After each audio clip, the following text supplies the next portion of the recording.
At When We're Not Hustling, we believe that seeing sex workers as full people outside of our work is an essential step towards humanizing and destigmatizing the industry and those who work within it. Help us to bring you the stories of the people behind the fantasies. When We're Not Hustling is a 501c3 fiscally sponsored nonprofit project of the Social Good Fund. Thank you for considering a tax-deductible recurring contribution. All contributions will be received through our fiscal sponsor, the Social Good Fund. You can contribute at nothustling.com. Thank you so much. Put away the lingerie. I want to know you.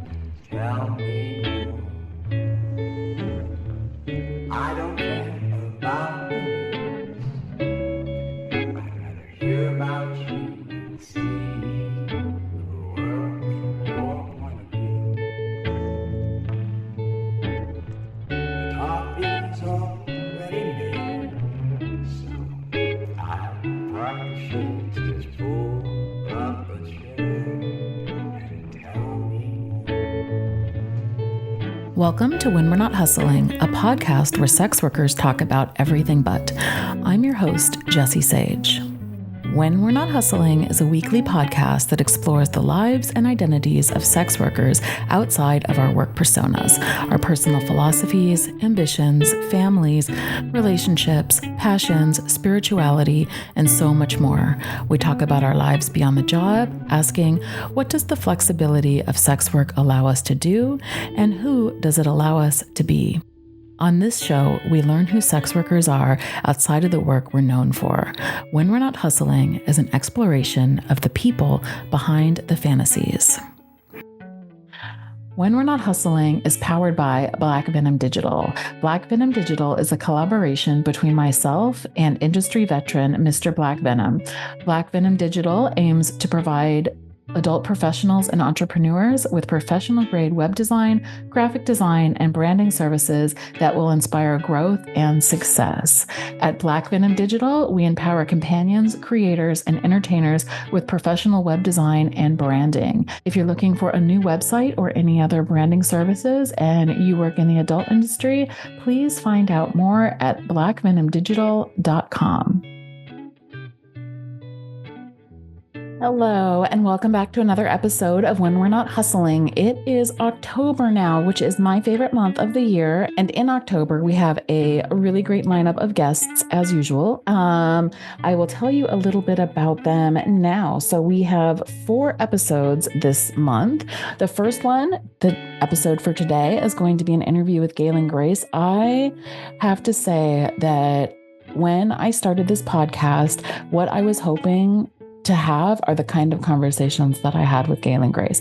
Obviously, I love all of the guests that have been on, and I feel like this show has enriched me in ways that I didn't even imagine, but in so many ways, it enriched me and stretched me and made me think about life anew in so many ways. But there was something very special about this episode and being able to talk about what it means to be present and just kind of not just being present, but being open to the universe and all that it entails, including death, life and death. And it's a really beautiful interview. So I'm really excited about that. I'm going to tell you a little bit more about that in a minute.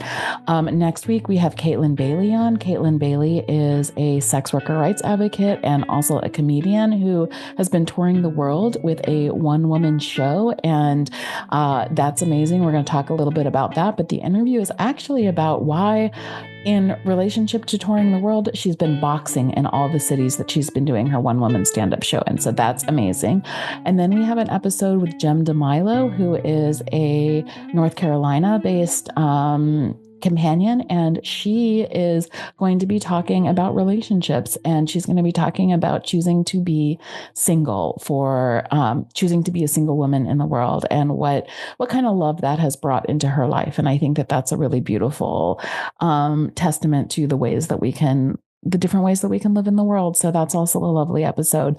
The fourth one, and this is the biggest announcement that we have. I mean, I've made it before, but I'm going to remind you all that on October 16th, we are going to be having our very first live event. And it will be edited when it comes out as a podcast. But if you're in Pittsburgh, you can come watch us do an episode. And the episode is going to be a Pittsburgh-based book launch for The Holy Hour, which is the Working Girls Press book that I contributed to, and that actually a lot of our guests have contributed to as well. So if you want to support sex working writers and artists, please come out to Stay Gold Books on October 16th at 7 p.m.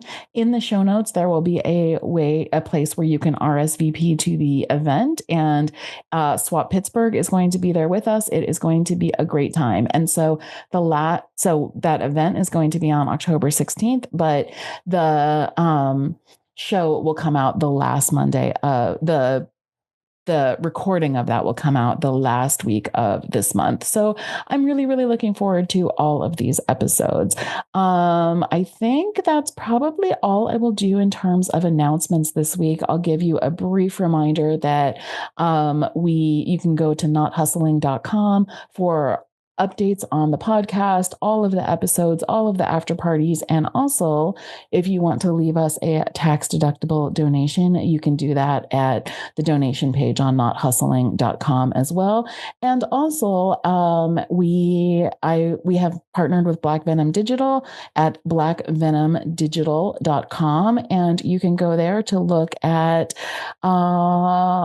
into website and logo and marketing services. So those are my only two announcements. I want to move right into the interview with Galen Grace. I want to give that as much time as possible. For the first time on this episode, we have a live performance. So we've had a couple of poetry readings, which touched my heart a lot. This one is a spoken word performance that Galen is going to share with us. So let me introduce him first. Galen Grace was born in Wisconsin, grew up in Massachusetts, and presently resides in Pennsylvania. But he loves wherever he happens to be at the moment, feels at home wherever he is in the universe, and steps through almost any door that opens to him.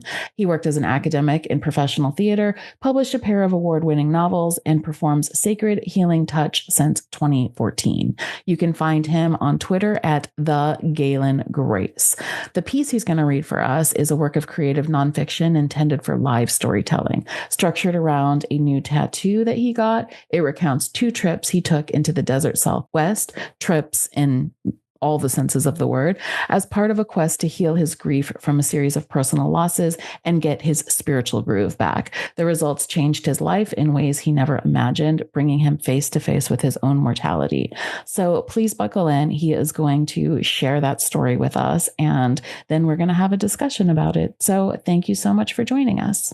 Hi, Galen. It's really nice to have you join us today. Yeah, Jessie, it's really great to be here. Thanks for having me on the show. Yeah, I'm excited. You are a fellow Pittsburgher, although you're not from here, right? That's correct. Although I've lived here 17 years now, so I think I pretty much feel like a Pittsburgher. I came in 06. When did you come? 07, yeah. In fact, when we're recording this, I'm just barely past my 17-year anniversary, just a few days. Wow, I'm a few days past my 18-year anniversary. Well, cheers to us. Yeah, I thought I was going to come for 4 years, and now I think I'm here for life. Well, I certainly never expected to be here quite this long. It's by far the longest I've ever lived anywhere. I had never lived in any state for more than 11 years when I moved here at age 4, just before my 40th birthday. Okay. And so now I'm here 17 years. I bought the house that I'm in right now in 2017, and this is the longest I've ever lived in one place. And I'm like, this is so weird. I'm like a settled person. Yeah. It's a different part of life. You know? Yeah. There's something really nice about it too. Yeah. And I like this job because I have a little bit of wanderlust. And so I just go wander and then I come back to my place. So Yeah, and our home, I have a nesting partner and we've lived together for over 20 years. okay. And our home is kind of our sanctuary. And Yeah. I think that's part of why we've stayed here this long. We've built a little nest for our, nesting partner. And we really literally built a nest for ourselves. That's so nice. So tell me a little bit about yourself and your background. Well, yeah. So I come from a background in theater and I'm a writer primarily, but I have I've worked as a director and a dramaturg working with other playwrights. I Mhm. actually have a performance background as well. And now I've moved out of that and I write other forms. I've published all the genres. I've published poetry. I've published creative nonfiction. I published short fiction. And I publish novels. I've published a couple of books that have won, with a small press that have won minor literary awards. Wow. That's Although amazing. my publisher died, the owner operator of the small press died, and so the business has ceased operations, and they've recently gone out of print. So if I want to get those books republished, I'll have to find a new place, a new home for them. That Yeah. just recently happened. But Do you have like secondary publishing rights for those? I had the rights reverted to me. It was actually a whole kerfluffle. The person that he left in charge of the business didn't pay royalties for over a year. Oh, no. Attorneys from the Authors Guild, the union for writers, has gotten involved. The state of Colorado, where the business was based, is investigating that person for fraud. I've stayed out of it because Oh my God. I don't care about any of that. I wasn't you don't make money as a writer of unless you're Stephen King, Yeah, I mean, yeah. I was, I write books. The novels I write are about trying to convey truth as I have experienced it in my life. And that truth cannot actually be conveyed through words. So I'm trying to express this ineffable truth through Yeah. words. And so eh, having a platform to put a message out there was Mhm. more important than ever making money at it. Mhm. So I didn't want, even though I wasn't being paid royalties, I didn't want my books to stop being sold. I didn't care about, I didn't care if I was getting 50 cents from a copy of my book being sold on Amazon. I Right. really didn't. So I was not pursuing stopping the sales of the books, but I knew eventually it was going to have to happen. And just very recently, actually, it did finally happen. Yeah. And that's fine. When I'm ready, I'll search for a new home for the books. Yeah. Mhm. One of them is the first book of a planned series, and so I will I seek don't want that. when I have the sequel finished, I'll try to find a new home for the first book too. It would make sense. Like here's a new book, and we need to have the first book in print too, or no one will be able to make sense of the new book, right? So That would when the sound time like is a right. nice thing for a publisher. You're like, here's a 2-for-1. This one's That's right. yeah, That's right. That's right. And the first one won an award, so, I mean, it not makes too sense. hard of a sale. Yeah. Yeah, it should actually add value to, it should help me sell the second book to be able Yeah. to Mhm. partner it with the first book when the time is right. But yeah, and I spend my days, I'm a quote, air quotes, house husband. My nesting partner, actually is our primary source of support. Okay. And I, take care of our 5 cats and, I Dan, yeah, 5 cats that we rescued from the urban wilds of Allegheny Cemetery in Lawrenceville. um, Um, and um, and I do I do all of the domestic things. I do the cleaning and the shopping and the cooking and the laundry and those sorts of chores. So I that's sit on rumor from 2 Pittsburgh people that you are very good at tantric massage. that is my specialty. Yeah. So I am not a full service sex worker. I do what I call sacred touch. Okay. And so, and I'm relatively new to doing this as a professional but for over 10 years, I've been doing, as part of my spiritual practice, tantric massage. Okay. Yeah. And that is my specialty. I do other forms of sacred touch, as a professional, but for 10 years, as part of my spiritual practice, I do a very specific form, of tantric massage that is probably unique. Lots of people do quote unquote tantric massage. What I do is probably different than what you can get from other providers Okay. because I practice quote unquote the real tantra as well as what is called the neo tantra in Okay. the West. Neo Tantra is this sort of modern Western sexual intimacy movement Okay. um, that is not exactly authentic to the original tradition that is over 1,000 years old from Yeah. India. Yeah. That is a non-dual spiritual philosophy and Okay. a system for awakening. And I came across this philosophy and have been studying and practicing that for many years as well. Well, Now, my introduction to the whole thing was actually through Neo Tantra, and I'll be okay. happy to tell you that story as part of this interview at some point because it's a great story. And my introduction to that happened in 2004 Okay. in Alaska, and it's a great story. So we should probably get into that. But Yeah. I know So there's one of there's the a things when you reached out to me, you said, and this is, I was really interested in this. You said that you have a kind of spoken word performance that you would do on the show. So can you introduce that, which I think is yeah connected to what you're talking about? yeah. We can lead back, but yeah. So earlier this summer, I got a new tattoo, and it is and I wrote a piece about the tattoo that is structured around two uh, journeys I took to Arizona in recent years Okay. that were part of a healing journey I've been on Mhm. in recent years over some trauma and loss that has happened in my life. Um, I almost died just not quite 2 years ago. Okay. And we can talk about that more too. But this piece introduces some pretty major events in my life in the last couple of years, and actually sets up why I have made this transition to doing sacred touch professionally, Mhm. why I've shifted from um, doing theater and telling stories as my sacred calling Mhm. to wanting to emphasize embodied connection with others as my Yeah. sacred calling. I was doing that always as part of it, but now why I want to put the emphasis on the sex work Mhm. element as my sacred calling. This piece kind of talks about that. Okay. Yeah. Do you want to go ahead and? Yeah, I'd love to. I'd love to. All right. So, my new tattoo, or the incomparable lightness of being. I got a new tattoo this summer on my left shoulder, which enthusiasts have told me is a place of honor.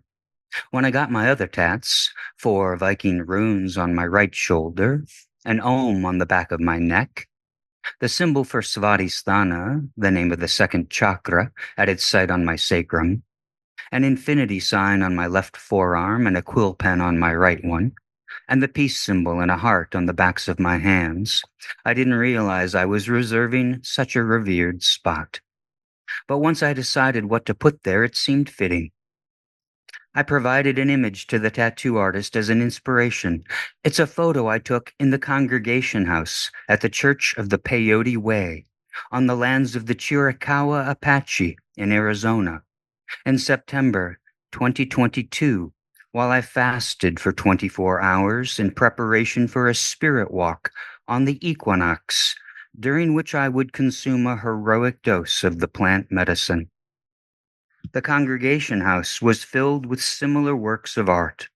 They depict a large black bird that's central to Native American mythology about the healing effects of peyote among tribes not just in the desert Southwest, but across the Great Plains and into the Pacific Northwest. In the painting I sent to my tattoo artist, the bird rises into the air, its wings stretched wide, each ending in 5 pointy feathers. Inside its dark body, countless tiny dots of light shine out. At its heart, the crown of a peyote cactus, its potent button, points at the viewer. It's no wonder, after I inscribed the image so deeply into my consciousness during my fast, that it figured so profoundly into the most vivid vision I had during my spirit walk. As I sat before my fire at a remote campsite that night, gazing at the most stunning canopy of stars I've ever seen, Here's what I experienced. First, the celestial lights formed constellations, connected not only by internal lines, but also by the external outlines sometimes added on sky maps to show what creatures they represent. They weren't just the standard creatures, and they fit together like a perfect jigsaw puzzle. The entire sky was a tight pattern of star creatures, each of which came alive. The entire sky was a mosaic of living, breathing star creatures. And somehow I had the undeniable felt sense the entire sky was at the same time one single living, breathing star creature. A beautiful metaphor for existence, literalized as the visible cosmos. As I gazed in wonder at this simultaneously discrete but unified field of life, the stars shifted. They came together, all of them, before my eyes into the shape of the peyote bird, a huge peyote bird which then soared upward, leaving behind a void of darkness. Not quite 3 weeks later, my aorta dissected, tore apart inside, an often fatal condition. Throughout the event, including when the ER doctor told me the mortality rate for the open heart surgery needed to save my life, I felt no fear. I knew there was no cause for fear. Rewind 1 year to the September equinox of 2021, when I set out on a 24-day, 6,000-mile, mostly solo road trip from Pittsburgh to Arizona and back. That experience not only inspired my spirit walk, but prepared me to face the imminent death of my body-mind without a trace of fear. I whet my appetite for the peyote trip with a low dose of mushrooms in the company of a Latina native healer who'd trained with a shaman. I met her in a natural hot spring in Jemez National Forest near Santa Fe, Nuevo Mexico. As I basked in lukewarm water, I noticed someone emerge from a hole in the rock wall, and I realized the spring contained a cave. Ever curious and ever adventurous, I entered the cave, nearly tripping over a woman's legs as she reclined against the wall near the opening. Once I settled against the wall on the other side of the cave, the woman extended her arm toward me, holding something in a loose fist. "I found this beneath the water," she said. "I sense it's meant for you." I opened my palm, and onto it she released the contents of her hand, a heart-shaped stone. I smiled and turned over my hand and placed the stone on the back of it to show her it aligned near perfectly with the heart-shaped tattoo there. She splashed her way over and threw her arms around me. 2 days later, we met up again in Taos and ate mushroom chocolates I'd brought on my road trip. Once the psilocybin kicked in, she taught me how to read souls. "Yours is all light," she said, "except for one tiny bit of sorrow." Then she waved her hands over my chest, uttering an incantation in a presumably indigenous language. She drew her hands upward as if extracting something from my heart, then cupped them together. She peered at the contents, showed them to me. "This isn't serving you." Then she took a breath and blew it away. Like you, she didn't know why I'd gone on this epic road trip in the first place. It wasn't just that it gave me a chance to set foot in all 4 of the remaining U.S. states I'd yet to visit, Arkansas, Oklahoma, New Mexico, and Arizona, which happened to be in a row. I'm not really a bucket list kind of guy. It wasn't like I anticipated I might die the next year. I went on that literal journey as a means for going on a journey within. I was on a quest to get my spiritual groove back. Over a few years leading up to that, I underwent a staggering amount of trauma and loss, and it knocked me off my game. First, a surgeon slit my throat and removed my thyroid gland and the large cancerous growth on it. Mhm.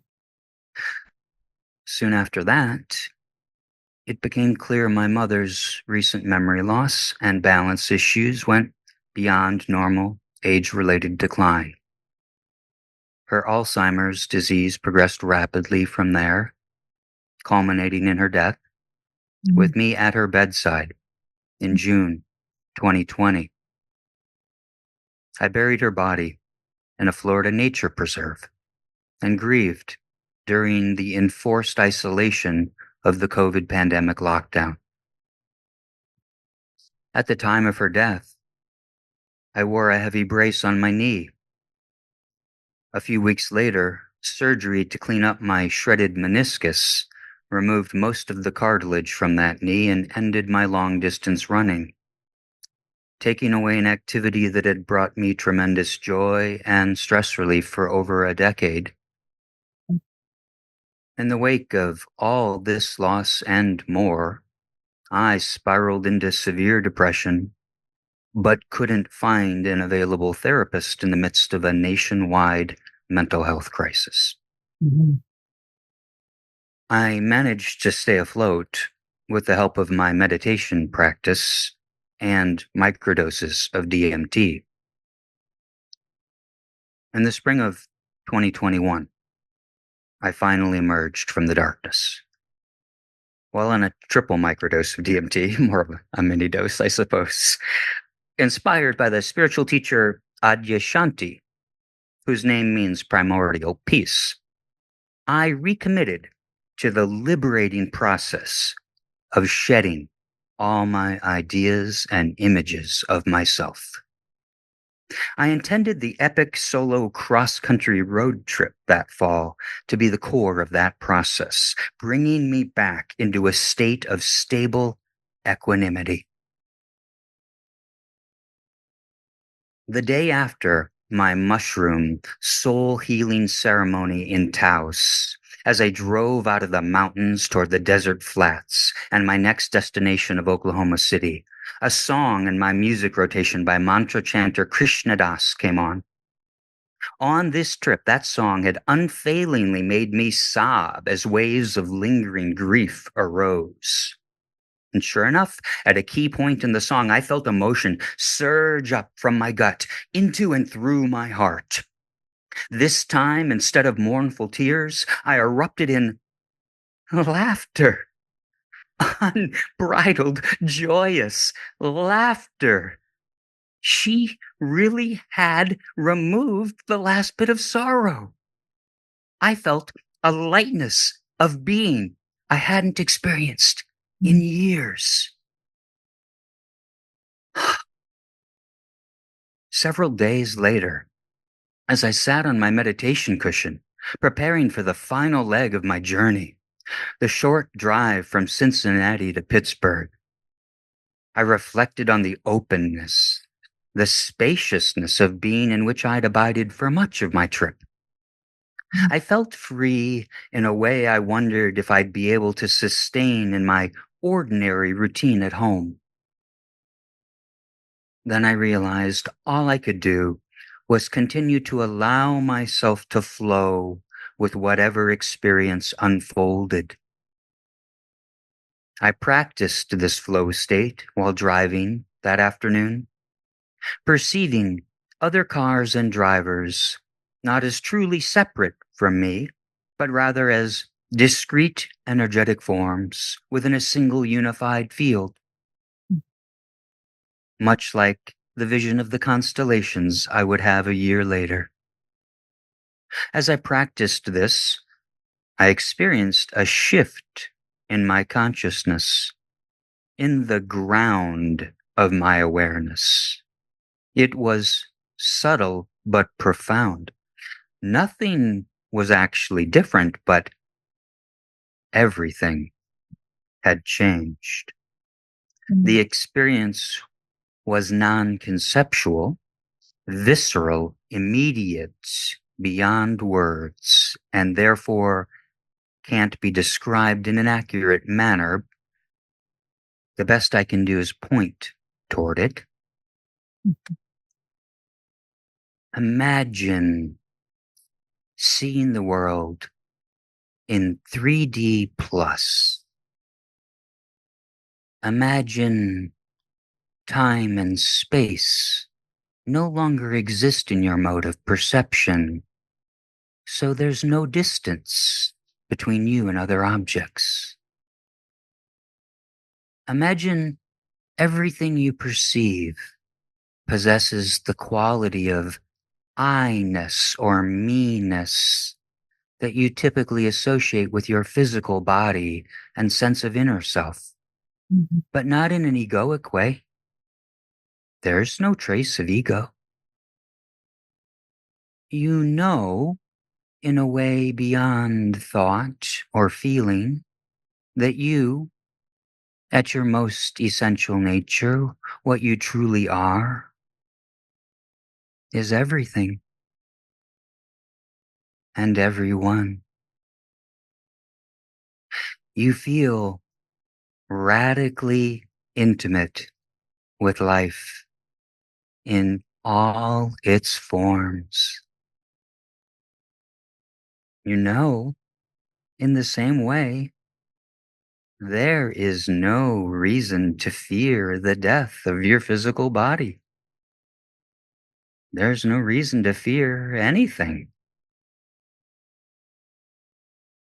Imagine you experience this not just for a fleeting moment or so, but for 2 weeks straight. Imagine for 2 weeks straight, you abide continuously in the truth of your essence nature as the pure, conscious energy that pervades all things, even as you move through the world in a state of embodiment, in radical intimacy with life, experiencing childlike wonder and awe at the most ordinary sensory perceptions, and feeling an incomparable lightness of being.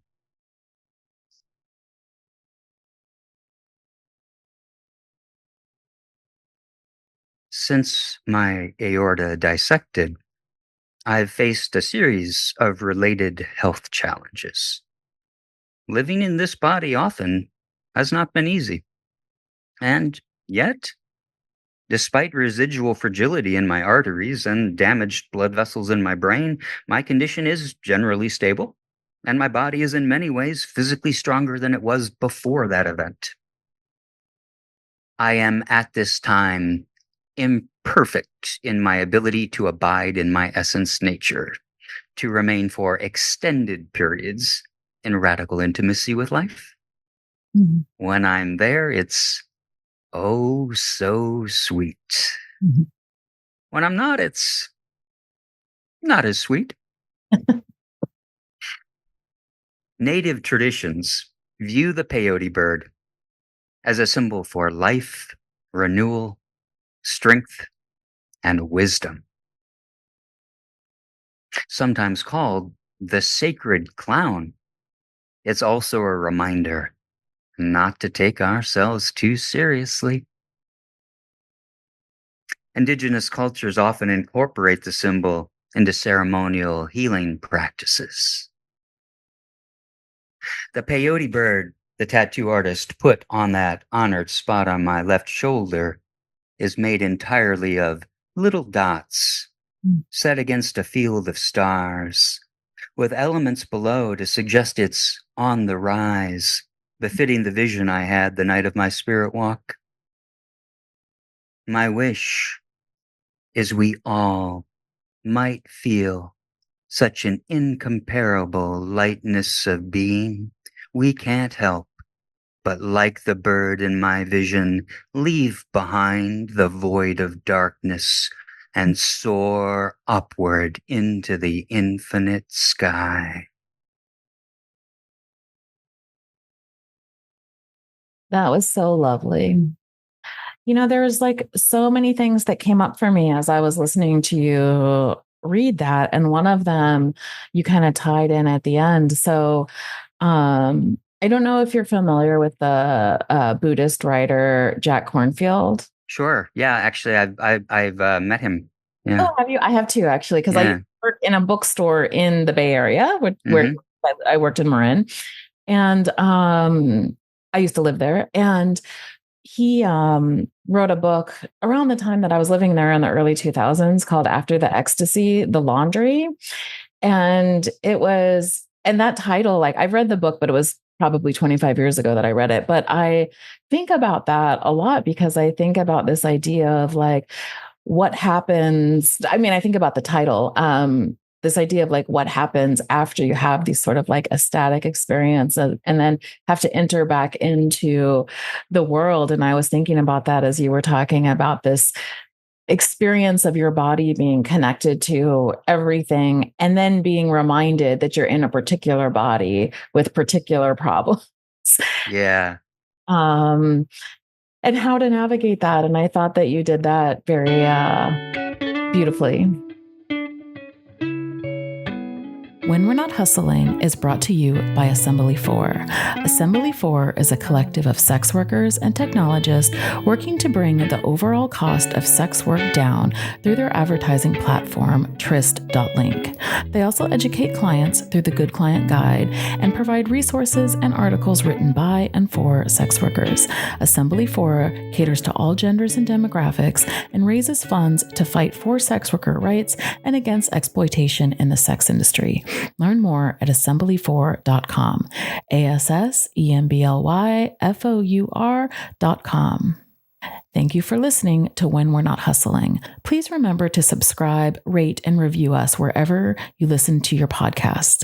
Doing so will help other people find us. And if you're a sex worker who wants to come on the show and talk about your life outside of work, we would love to have you. Please send an email with more information to nothustlingpod@proton.me. Yeah, I mean, and so the main tradition, that I practice, which is what I quote unquote the real tantra, the non-dual Shaiva tantra, which originated in the Kashmir Valley of India, and it is all about integration, right? The process of, right, you can have these peak or ecstatic experiences, these awakening moments or whatever, but it's really about how do we integrate truth into embodiment, right? I mean, because it's one thing to be transcendence is one thing, but we are immanent, we are here, and that's what I want to be present. I don't. It's great to travel astrally or whatever. Great. Another teacher that I love, and when I met Jack Kornfield was at Ram Dass, the spiritual icon from the 60s and 70s. He's been a great model for me as well, especially because since I've had some health issues, Ram Dass had a major stroke and then learned how to, live with an aging body and a disabled body with, disability. And so he's been a great model. And he used to have a conference every, year on Maui after he had retired to Maui. And I went to, after COVID ended, after I'd had this big, this 2-week long, experience. That December, I went to Maui for the first time. They had the in-person Ram Dass and Friends event, and that was when Ram Dass had died, had left his body in 2019, and that was the first one they had since he had left his body. And I was there when they scattered his ashes in the sea, and I got to scatter rose petals alongside them scattering his ashes. It was just a mind-blowing experience. And that Jack Kornfield was there with Trudy and with all of the other people. It was pretty amazing experience to participate in. Only a couple of months after I'd had this amazing experience myself, when I was still in a pretty amazing place myself. But anyway, getting back to the main tradition I practice is non-dual Shaiva Tantra, and it's actually called a spiritual science. It's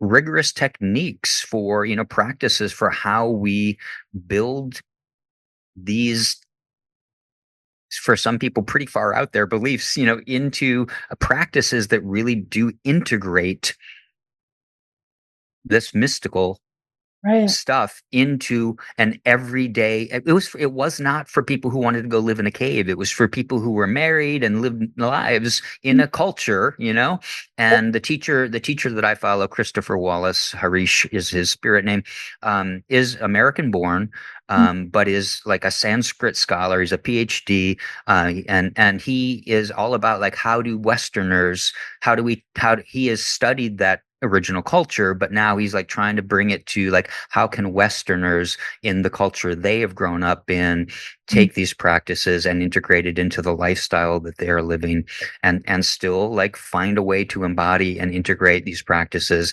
and get as awakened as they can. And not looking at it enlightenment as this like crazy state, but like, how do we just integrate and live? Mhm. Yeah. Yeah, I had when I was in college, one of my mentors, my professor, she was a philosophy professor because my degrees are in philosophy and theology. And she was studying to be a Zen Buddhist nun, and her husband was a decathlete, and they lived in like a apartment together basically, and she did hours and hours a day of like Zen Buddhist meditation. And I asked her, well, do you need to have like quiet for that to happen? Does he have to go work out at the gym? Because he would often do like all of these things like in the living room that decathletes do, these exercises. And she was like, no, actually, it's part of my practice that like he works out beside me, like, and I'm doing this and learning to have like a meditative practice in the midst of that sort of like activity and chaos, that like shutting the world out and going to some hilltop and doing meditation by yourself in the absence of everybody around you isn't the ultimate goal. It's to be able to find that within your context. Yeah, I mean that might be useful initially at first for some people, right? But then you got to take the training wheels off, you Yeah. know? Yeah. Because I always had this image in my head of her like in a seated meditation with her husband, like doing handstands next to her, which I think is probably what it looked like. But I return to that as a mother and somebody who lives in a very busy household, and there's always stuff going on, especially as a writer. Like try, and I mean, this is I think all of these things are related, but trying to carve out space to sit and do the things that like I want to do and get into like the flow of a headspace that I want to get into, which isn't easy in the context of our very busy lives. It is. It is so hard. And that's why, like, adopting the mindset that pretty much meditation is that everything can be meditation. And all of the, these Eastern traditions pretty much teach that, right? Taoism, all of, like, do the dishes, when you're washing the dishes, wash the dishes.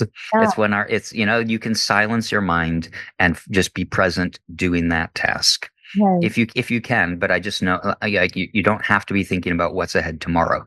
You can Yeah, just like focus on that for this moment, and then yes, you're gonna at some point have to sit down and think about what you need to get done tomorrow. yeah, But do that then, yeah, right?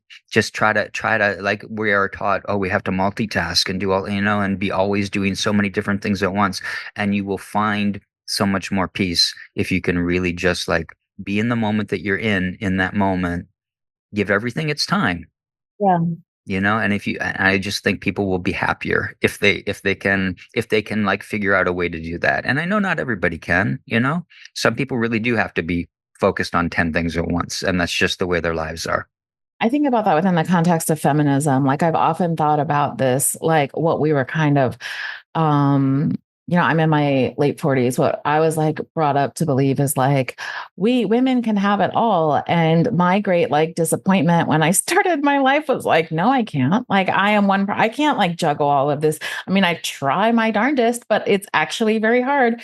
And I remember my mom saying to me, like, and some other folks too, like, you can, but you cannot have it all at once. Yes, And right. that seemed pretty profound to me. Right.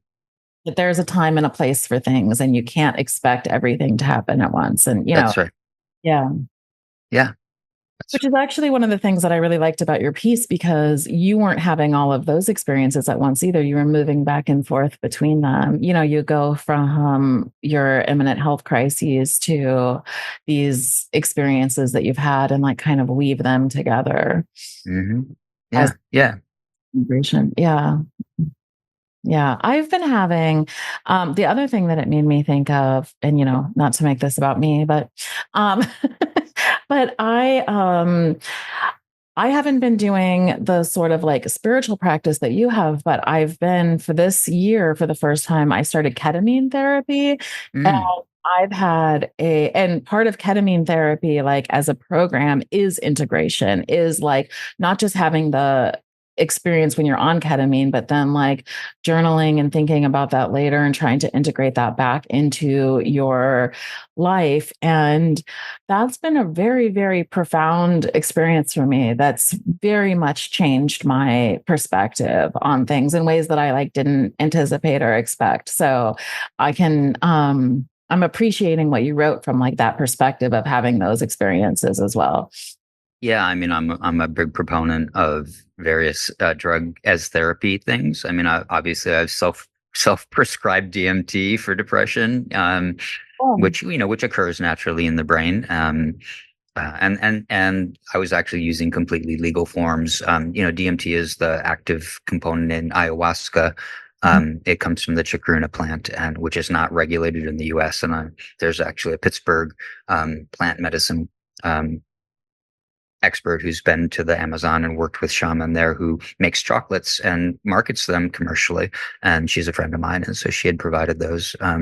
yeah. And the spirit walk, the peyote spirit walk I did in Arizona, it's completely legal there. There are churches that are, have an exception to drug laws. The psilocybin chocolates, those were not strictly legal, but neither is sex work. Yeah, so,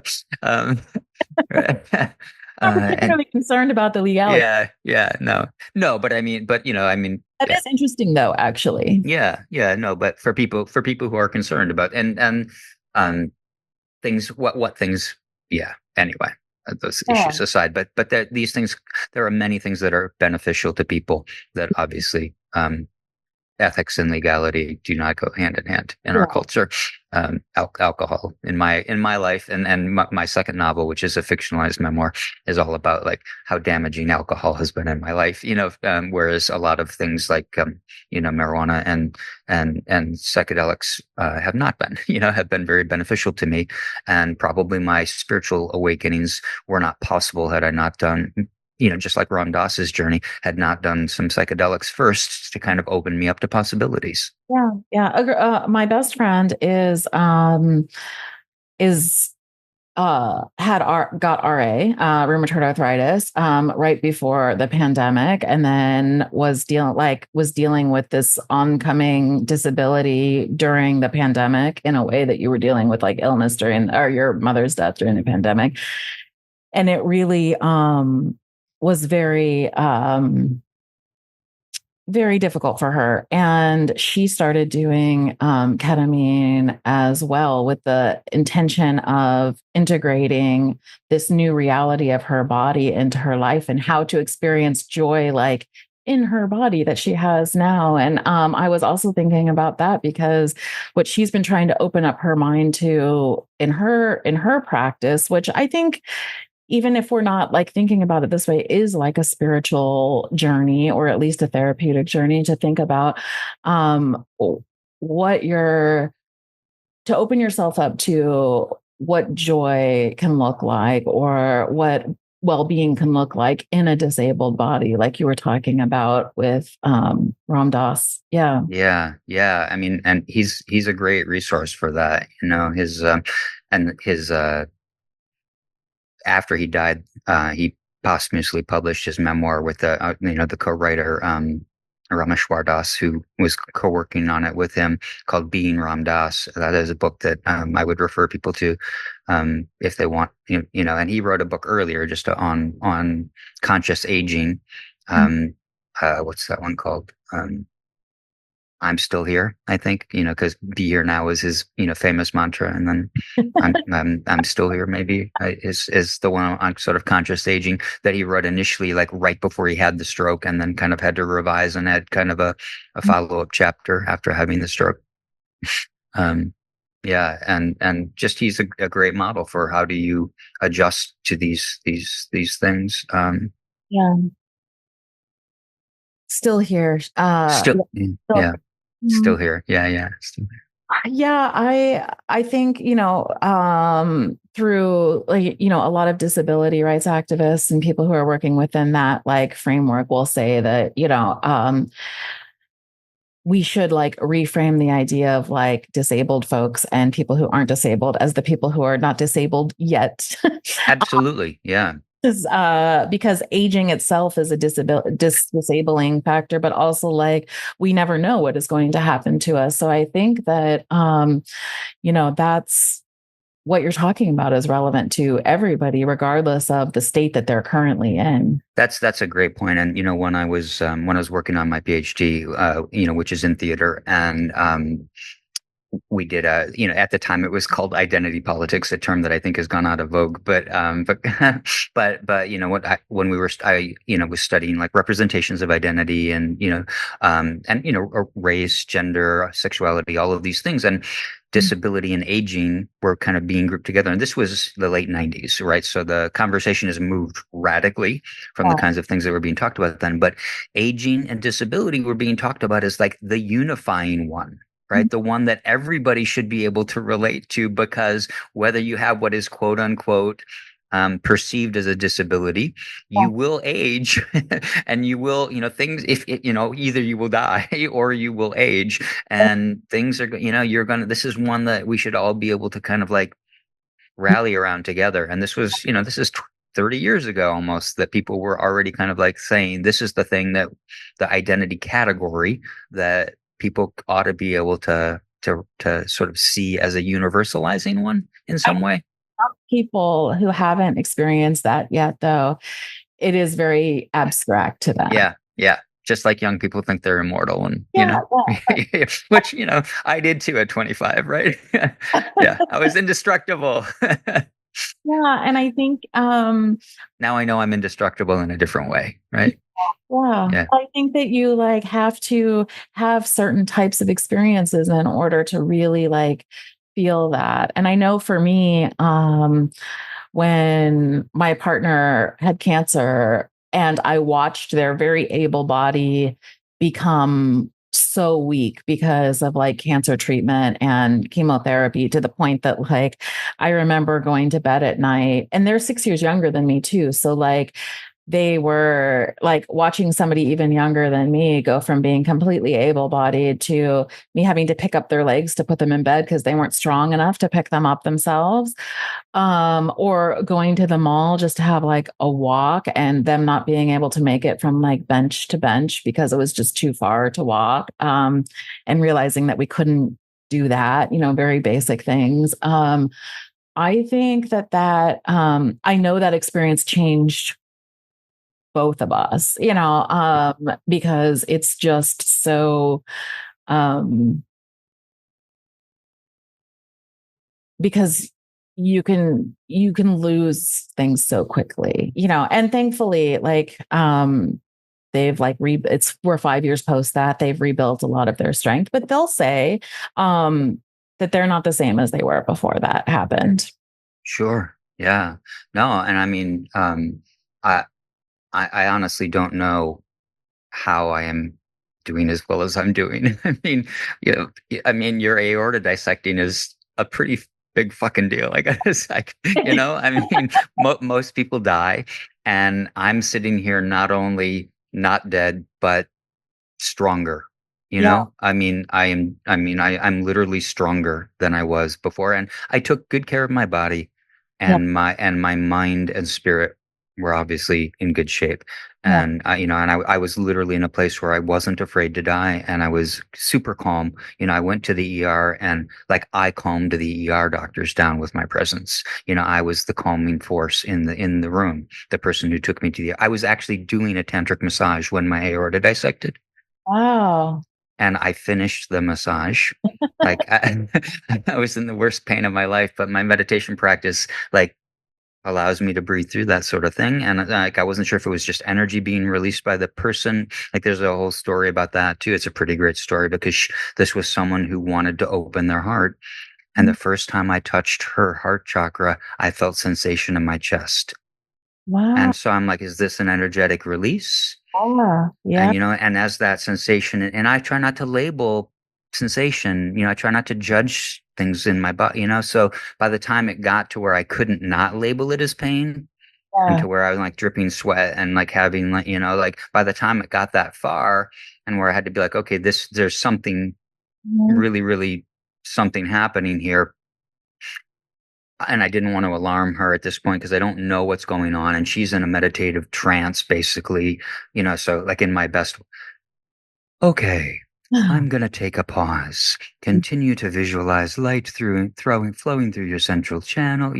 I don't want, and I'm drinking water and and I breathed through it for a minute or so. And the pain like lessened, it dissipated because by then my aorta's done tearing. So Wow. now, so the pain subsides. I think I'm okay. I finished the whole session. Yeah. It was only like a while later we get up and then I start experiencing stroke-like symptoms Yeah. because the dissection extended up into my carotid artery as well. And so there was no blood flow to my brain on one side. And Yeah. so I temporarily until the brain could balance things, I was having stroke-like symptoms. They resolved by the time I went into surgery. So if I hadn't gone to the ER pretty quickly with the help of this person, I would have not gone to the ER and I would have died because my aorta would have ruptured from, eventually that dissection would have led to an aortic rupture and that would kill me instantly. But because my carotid artery also dissected, it saved my life.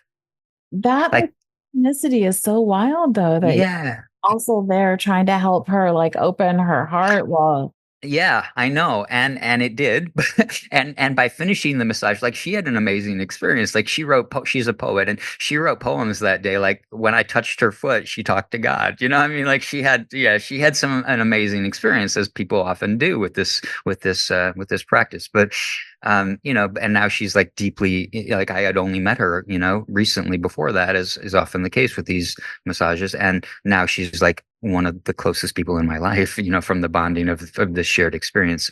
Yeah. Um, but I mean, this, it I don't know what to say. Like they wanted to, I was ready to leave the ICU the next day after open heart surgery, and I was ready to go home from the hospital after a few days, except then I had like a minor infection from where they put in the IV wrong, and so I had to stay at it, longer than I actually needed to from the For surgery. IV. Yeah, right. I walked out of the hospital on my own power, after open heart surgery. I mean, I came home and and we went to Allegheny Cemetery and had a picnic that day, like I thought that was appropriate, I'm in a cemetery, but not dead, laugh at it because I was just so like grateful and just like the world was it was like another awakening experience, another deepening awakening experience. And and yes, so there was rehab and I had to do things for my body after the trauma to my body. It had to heal. The sternum had to, like, there was physical healing that had to happen. But I mean, it's not even 2 years later. Yeah. And I had to have a carotid bypass then again. I had to have another major surgery a few months later. And, I mean, but and there was damage to blood vessels in my brain while I was on the heart lung machine, but they were in non-functional areas, so there was no like technical stroke damage. I mean, my body's been through the ringer, but here I am. I can do anything except have trauma to my neck, because of the carotid bypass. I mean, I've been cleared to live a completely normal life.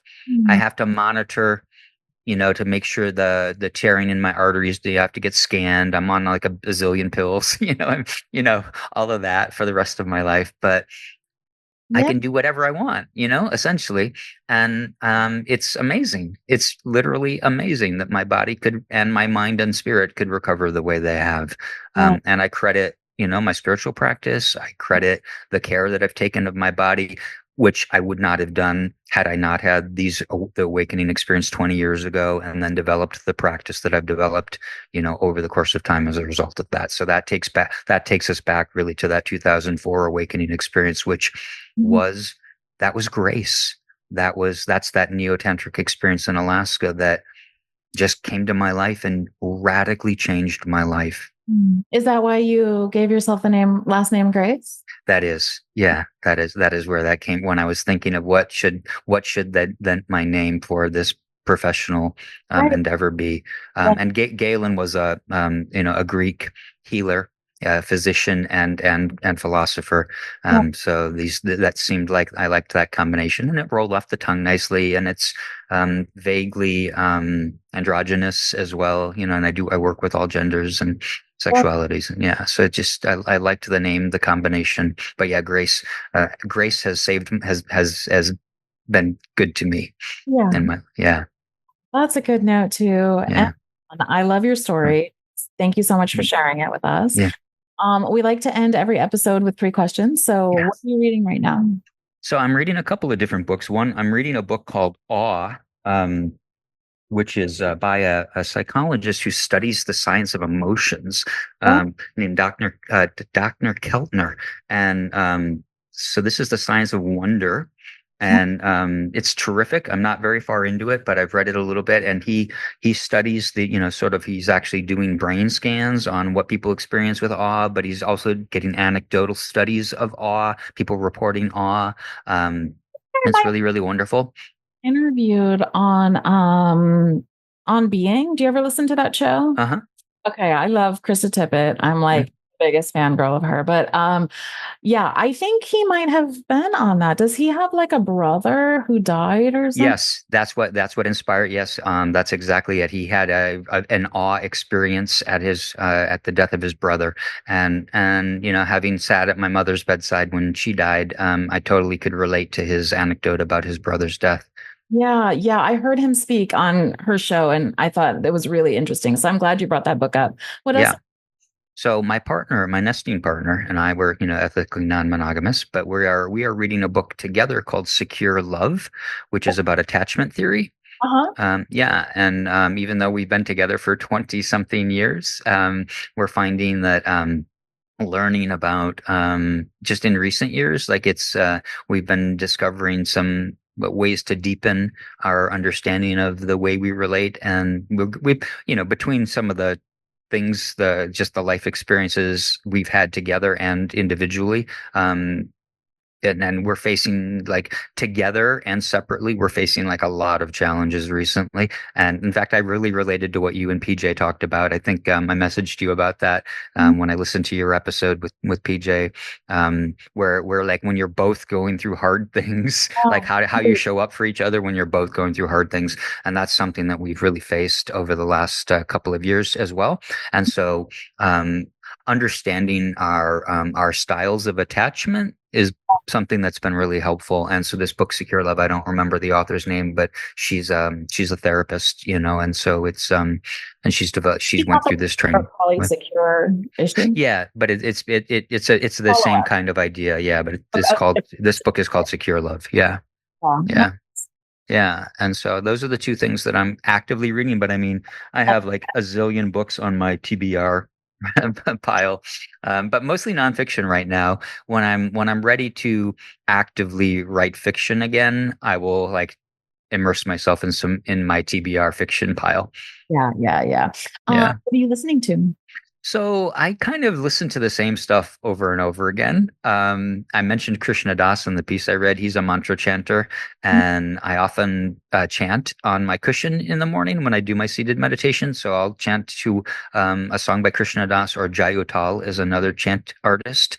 And I do their call in, like they have call and response CDs, where they like chant a phrase, and then they have recorded, like they did it live with like a group of people that chant back, and so then I chant with the chorus, and that's called bhakti yoga, and that's something that I love to do. There's an artist called Sleeping at Last, and it's one artist, and he is amazing, and his album Atlas One is an album that I will never get tired of listening to, especially the song Saturn. And In the Embers is another great track from that. So I encourage people to give those a listen. Because this like perimenopause issue is fucking terrible. It's not actually a cure for insomnia. Sleeping at last. That's the name is misleading. But that's just it's music that relates to everything I've been talking about. Yeah, sorry. So I don't sleep well either. Actually, last night I got probably 7.5 hours, which is the most sleep I've had in weeks, if not months. I sleep like 4 to 6 hours max, and it's interrupted sleep all the time. So I hear you. I feel you. I'm like waking up. I can't fall asleep. I never used to be like this. I used to just like lay my head down and I was out. Yeah. No, my partner's in perimenopause as well. So I feel you. Yeah. I mean, it's fine, but it's and what are you excited about? My practice is to be excited about whatever unfolds in the next moment, and that's what I strive to do. So just to take everything one moment at the next moment and the next moment, and to just be present for it and love whatever comes my way. So that's what I strive to do. Everything I'm talking about in terms of practices, I want to make sure I'm being really clear. I am imperfect in my embodiment of them. They are practices. They're called practices for a reason. And I want to make sure that sense of humility is coming across. Not perfect at any of it, but that is the practice. But more specifically, fall is a beautiful time. I love fall. And so, the changing of the leaves and what's going on, when this episode's going to be dropping is beautiful. The end of this brutal heat we've had will be nice. I'm excited for that. I'm doing some traveling, going to Florida to see my stepfather, who was essentially my father, and he is, he's coming to that point like my mother, where dementia is beginning to come. So getting in some quality time with, people I love as they come to the ends of their lives is meaningful to me. So I'm excited about that. Yeah. And where can people find you? And if they want a tantric massage, where would they go? Yeah. So I am on Tryst in Pittsburgh. There are only 2, I think, male providers, so not hard to find. There is Galen Grace, and I'm by the time this episode drops, my website will definitely be published. I've been building it as we speak. I'm getting ready to publish it, so it's thegalengrace.com. Okay, nice. Yeah. Really nice to talk to you, and thank you for Thank you, Jessie. Yeah, it's been great talking to you. Thank you for joining us for another episode of When We're Not Hustling. I'm your host, Jessie Sage. You can find me on Twitter at sapiotextual or visit my website at jessiesage.com. The show was produced by Emily Foster and the music is by Benjamin J. Beninati. You can follow us on Twitter and Instagram at NotHustlingPod. To support the show and get sneak peeks, please go to patreon.com/sapiotextual. For more information about our show and what we do here, please visit our website at nothustling.com. Signing off. Have a great week.